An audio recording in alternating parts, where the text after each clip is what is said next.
तो finally guys आज की इस वीडियो में मैं आपको बताऊंगा ईपीएफ क्या होता है और ईपीएफ किसको मिलता है और ईपीएफ का क्या काम होता है। ठीक है, और ये किस व्यक्ति को इसका लाभ मिलता है और ईपीएफ कहाँ पर ज़रूरत पड़ता है। ठीक है, पूरा प्रोसेस बताऊंगा और ईपीएफ से पैसा कब निकाला जाता है, कब मिलता है और कैसे इसमें पैसा जमा होता है, पूरा प्रोसेस बताऊंगा। क्या क्या इसके फ़ायदे हैं, पूरे बेनिफिट मैं आपको बताने वाला हूं। तो इसलिए दोस्तों वीडियो को लास्ट तक देखिएगा। वीडियो पसंद आए दोस्तों वीडियो को लाइक कर देना है, चैनल पर न्यू हूँ सब्सक्राइब करके घंटी को पर ज़रूर प्रेस कर लीजिएगा। तो सबसे पहले दोस्तों हम समझेंगे कि ईपीएफ का फुल फॉर्म क्या होता है।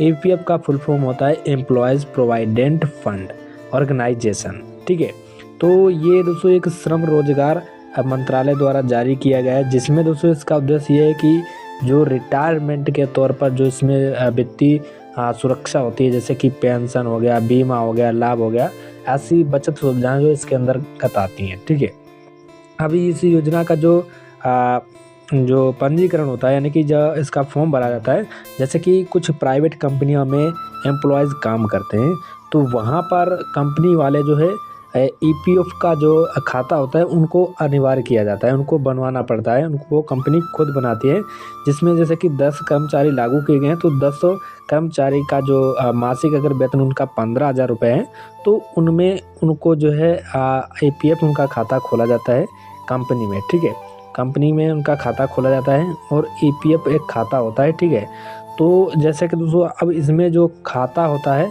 और खाता में जो उनको पेंशन मिलती है। ठीक है, पेंशन कब मिलती है, जब वो रिटायरमेंट होते हैं तब उनको पेंशन मिलती है।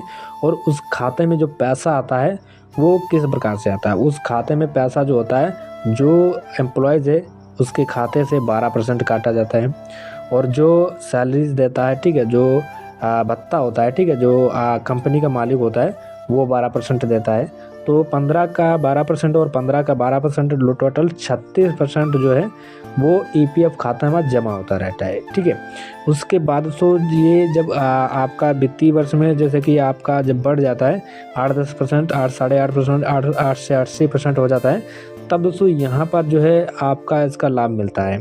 अब दोस्तों अगर आप रिटायरमेंट होते हैं, ठीक है, तब दोस्तों इसकी निकासी होती है। रिटायरमेंट की निकासी कब होती है, जब आप 58 वर्ष की उम्र पार कर चुके होते हैं, तब इसकी जो है निकासी होती है।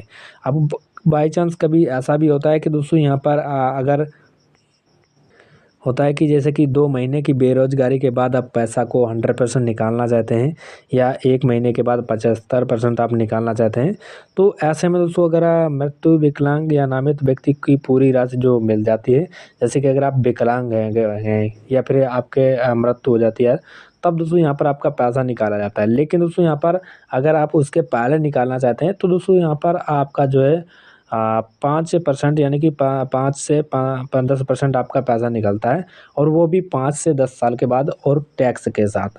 अगर आप जो है 58 वर्ष की उम्र में जब रिटायरमेंट में काटते हैं पैसा, तो 0 टैक्स के साथ आपको ये पैसा मिलता है। ठीक है, तो आप समझ चुके होंगे।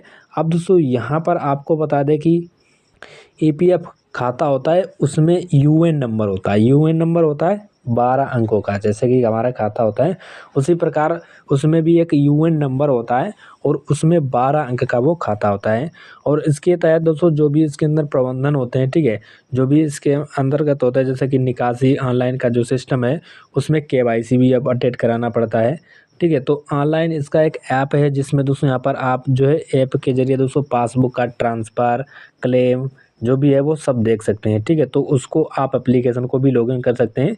वहाँ पर आपको यूएन नंबर से जो है वहाँ पर लॉगिन करना पड़ेगा। ठीक है, तो उम्मीद करता हूँ ये जानकारी आपको काफ़ी ज़्यादा पसंद आएगी और ये जो लाभ है जो प्राइवेट कंपनी में काम कर रहे हैं उन लोगों के लिए होता है। जब वो रिटायरमेंट होते हैं तब उनको पैसा मिलता है उसका। ठीक है, तो ईपीएफ खाता होता है जो उनको लिए अनिवार्य होता है, जो प्राइवेट कंपनियों में काम करते हैं बाहरी, तो उनका जो एक खाता होता है और उसको ये कह सकते हैं कि पेंशन या फिर उनका होता है एक तरीके से। ठीक है, पेंशन, बीमा जो है, लाभ की बचत सुविधाएं जो हैं उसमें कवर होती हैं।